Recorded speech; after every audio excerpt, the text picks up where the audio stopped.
India आजकल, सच खबर हर पल। तो धर्म तो वही सत्य है जो ज्ञान के आधार पर खड़ा होता है, और मुझे नहीं दिखाई पड़ता कि ज्ञान मनुष्य को कभी भी कोई हानि पहुंचा सकता है। हानि हमेशा अंधकार से पहुंचती है और अज्ञान से।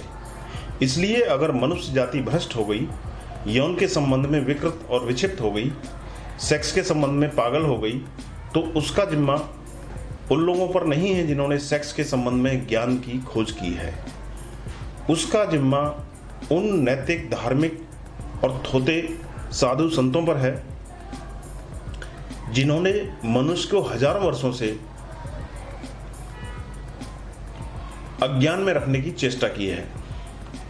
और यह मनुष्य जाति कभी भी सेक्स से मुक्त हो गई होती, लेकिन यह नहीं हो सका उनकी वजह से जो अंधकार कायम रखने की चेष्टा करते आ रहे हैं। अगर थोड़ी किरण से ही इतनी बेचैनी हुई है तो फिर पूरे प्रकाश की चर्चा कर लेना ही उचित है, ताकि साफ हो सके कि ज्ञान मनुष्य को धार्मिक बनाता है या अधार्मिक। यह कारण था, इसलिए मैंने यह विषय चुना। और अगर यह कारण न होता तो शायद मुझे अचानक ख्याल न आता इसको चुनने का। शायद इस पर मैं कोई बात नहीं करता। इस लिहाज से वे लोग धन्यवाद के पात्र हैं जिन्होंने यह अवसर पैदा किया मुझको यह विषय चुनने का। और अगर आपको धन्यवाद देना हो तो मुझे मत देना, वह भारतीय विद्या भवन ने जिन्होंने सभा आयोजित की थी उनको धन्यवाद देना। उन्होंने ही यह विषय मुझको दिया। इसमें मेरा कोई हाथ नहीं है। एक मित्र ने पूछा है कि मैंने कहा कि काम का रूपांतरण ही प्रेम बनता है, तो उन्होंने पूछा है कि माँ का बेटे के लिए प्रेम, क्योंकि वह भी काम है, वह भी सेक्स है। और भी कुछ लोगों ने इसी तरह के प्रश्न पूछे हैं। ओशो कहते हैं कि इसको थोड़ा समझ लेना उपयोगी होगा। तो एक तल तो शरीर का तल है, बिल्कुल ही फिजियोलॉजिकल। एक आदमी वेश्या के पास जाता है, उसे जो सेक्स का अनुभव होता है वह अनुभव शरीर से गहरा अनुभव नहीं हो सकता। वेश्या शरीर बेच सकती है, मन नहीं बेच सकती, और आत्मा को बेचने का तो कोई उपाय ही नहीं है। शरीर शरीर से मिल सकता है और आत्मा आत्मा से मिल सकती है। एक आदमी बलात्कार करता है तो बलात्कार में किसी का मन भी नहीं मिल सकता और किसी की आत्मा भी नहीं मिल सकती। शरीर पर बलात्कार किया जा सकता है, आत्मा पर बलात्कार करने का कोई उपाय नहीं है। न खोजा जा सका है और न ही खोजा जा सकता है। तो बलात्कार में जो भी अनुभव होगा वह शरीर के तल का अनुभव होगा, और सेक्स का प्राथमिक अनुभव शरीर से ज़्यादा गहरा नहीं हो सकता है। लेकिन शरीर के अनुभव पर ही जो रुक जाते हैं वे सेक्स के पूरे अनुभव को उपलब्ध नहीं हो पाते हैं। मैंने जो गहराइयों की बातें कही हैं उसका उन्हें कोई पता नहीं चल सकता, और अधिकतर लोग शरीर के तल पर ही रुक जाते हैं, उससे आगे वो नहीं जा पाते हैं। और इस संबंध में यह भी जान लेना जरूरी है कि जिन देशों में भी प्रेम के बिना विवाह होता है उन देशों में सेक्स शरीर के तल पर ही रुक जाता है और वह उससे गहरा नहीं जाता है। तो विवाह दो शरीरों का हो सकता है, दो आत्माओं का नहीं हो सकता है। वह प्रेम अगर विवाह से निकलता हो तब तो विवाह एक गहरा अर्थ ले लेता है, और अगर विवाह दो पंडितों और दो ज्योतिषियों के हिसाब से उनकी किताब से निकलता हो, उनकी जाति के विचार से निकलता हो, या उनके धन के विचार से निकलता हो, तो वैसा विवाह कभी भी शरीर से ज्यादा गहरा नहीं जा सकता है।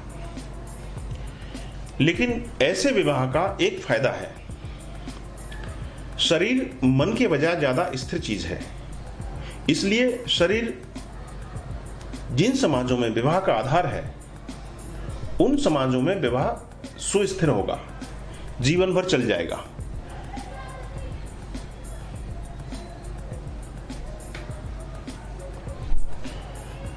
शरीर अस्थिर चीज नहीं है, वह बहुत ही स्थिर चीज है। उसमें परिवर्तन बहुत धीरे धीरे आता है और पता भी नहीं चलता। शरीर जड़ता का तल है, इसलिए जिन समाजों ने यह समझा कि विवाह को स्थिर बनाना जरूरी है, एक ही विवाह पर्याप्त हो, बदलाहट की जरूरत न पड़े, उनको प्रेम अलग कर देना पड़ा। क्योंकि प्रेम होता है मन से और मन होता है चंचल। तो समाज प्रेम के आधार पर विवाह को निर्मित करेंगे, उन समाजों में तलाक अनिवार्य होगा। इसको एक बार फिर से समझ लेना जरूरी है। जो समाज प्रेम के आधार पर विवाह को निर्मित करेंगे, उन समाजों में तलाक अनिवार्य होगा। उन समाजों में विवाह परिवर्तित होगा। विवाह अस्थायी व्यवस्था नहीं हो सकती है, क्योंकि प्रेम तरल है, मन चंचल है और शरीर स्थिर है और जड़ है। आपके घर में एक पत्थर पड़ा हुआ है, सुबह पत्थर पड़ा था और शाम तक वही पत्थर पड़ा हुआ है, तो वह वैसे ही पड़ा रहेगा। सुबह एक फूल खिला था, शाम तक फूल मुरझा जाएगा। फूल जिंदा है, वह जन्मेगा, वह मरेगा भी, लेकिन पत्थर मुर्दा है। वैसे का वैसा सुबह था, वैसा ही शाम तक पड़ा रहेगा। पत्थर बहुत ही स्थिर चीज है। विवाह भी पड़ा हुआ पत्थर है। शरीर के तल पर जो विवाह है वह स्थिरता लाता है, समाज के हित में है, लेकिन एक एक व्यक्ति के हित में नहीं है, अहित में है। क्योंकि वह स्थिरता शरीर के तल पर लाई गई है और प्रेम से बचा गया है। इसलिए शरीर के तल से ज्यादा पति और पत्नी का संभोग और सेक्स नहीं पहुंच पाता है। एक यांत्रिक, एक मैकेनिकल रूटीन हो जाता है, एक यंत्र की भांति जीवन हो जाता है सेक्स का। उस अनुभव को रिपीट करते रहते हैं और जड़ होते चले जाते हैं, लेकिन उससे ज्यादा गहराई कभी नहीं मिल पाती है। जहां प्रेम के बिना विवाह होता है, उस विवाह में और वेश्या के पास जाने में कोई बुनियादी भेद नहीं है। थोड़ा सा भेद है, बुनियादी नहीं है। वेश्या को आप एक दिन के लिए खरीदते हैं और पत्नी को आप पूरे जीवन के लिए खरीदते हैं। इससे ज्यादा फर्क नहीं पड़ता है। प्रेम जहां नहीं है वहां खरीदना ही है, चाहे एक दिन के लिए खरीदो, चाहे पूरी जिंदगी के लिए खरीदो। हालांकि साथ में रहने से रोज रोज एक तरह का संबंध पैदा हो जाता है, एसोसिएशन बाइंड अप हो जाता है, बॉन्डिंग हो जाती है, लोग उसी को प्रेम समझने लगते हैं, लेकिन वह प्रेम नहीं है। प्रेम और ही बात है।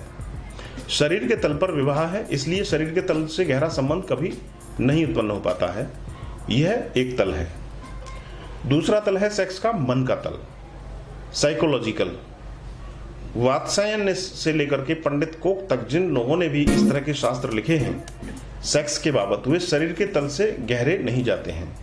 दूसरा तल है मानसिक तल।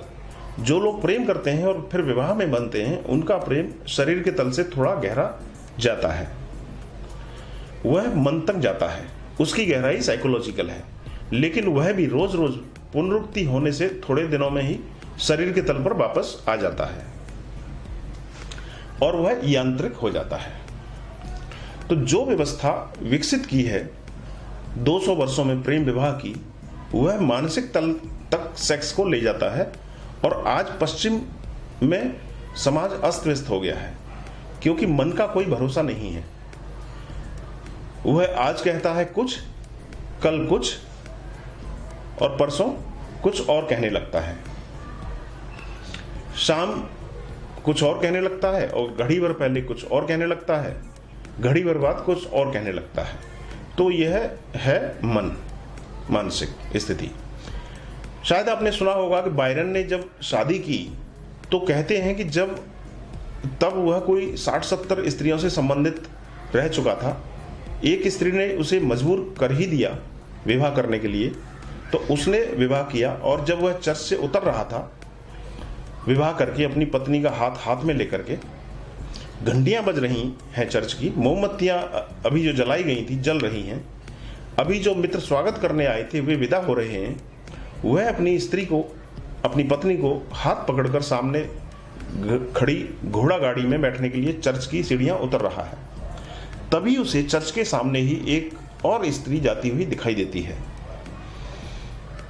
एक क्षण को वह भूल जाता है अपनी पत्नी को, उसके हाथ को, अपने विवाह को। सारा प्राण उसका उस स्त्री को पीछा करने में लग जाता है। जाकर वह गाड़ी में बैठा। बहुत ईमानदार आदमी रहा होगा। उसने अपनी पत्नी से कहा, तूने कुछ ध्यान दिया? एक अजीब घटना घट गई। कल तक मेरा तुझसे विवाह नहीं हुआ था, तो मैं विचार करता था कि तू मुझे मिल पाएगी या नहीं। तेरे सिवाय मुझे कोई और दिखाई नहीं पड़ता था, और आज जब विवाह हो गया है, मैं तेरा हाथ पकड़कर नीचे उतर रहा हूं। मुझे एक स्त्री दिखाई पड़ती है गाड़ी के उस तरफ जाती हुई, और तू मुझे भूल गई।